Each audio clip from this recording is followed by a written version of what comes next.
জামাতের শফিক সাহেব যখন বলেন যে একটা বিশেষ দলের প্রতি অনুরাগ ছিল ওই বৈঠকে, এটা কি প্রকাশ পায়?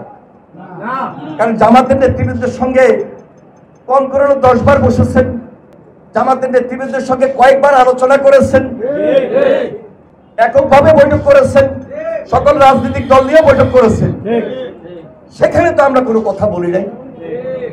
তাহলে আজকে বাংলাদেশের এমন একটা প্রেক্ষাপট, বৃহত্তর জনগোষ্ঠী, বাংলাদেশের মানুষ, বাংলাদেশের গণতন্ত্র, এই বাংলাদেশের 5 তারিখের পর সংস্কার, বিচার, নির্বাচন সবকিছুর সঙ্গেই বৈঠক যেমন জড়িত, দেশের বাইরে যেমন বৈঠক গুরুত্বপূর্ণ ছিল, দেশের ভিতরেও বৈঠক গুরুত্বপূর্ণ ছিল।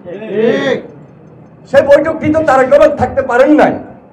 তারেক রহমান যদি দেশে থাকতেন তাহলে দেশেই তো তারেক রহমানের সঙ্গে বৈঠক হতো। আমরা অপেক্ষা করছি তারেক রহমান আসবেন।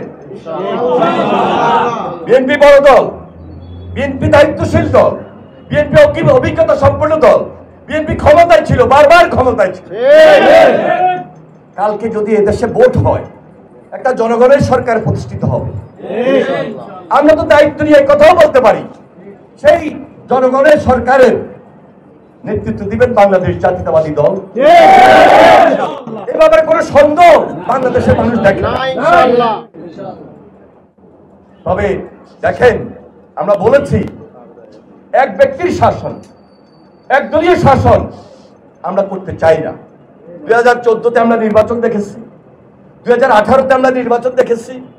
এক দলের নির্বাচন কি হতে পারে, এক ব্যক্তির শাসন কি হতে পারে।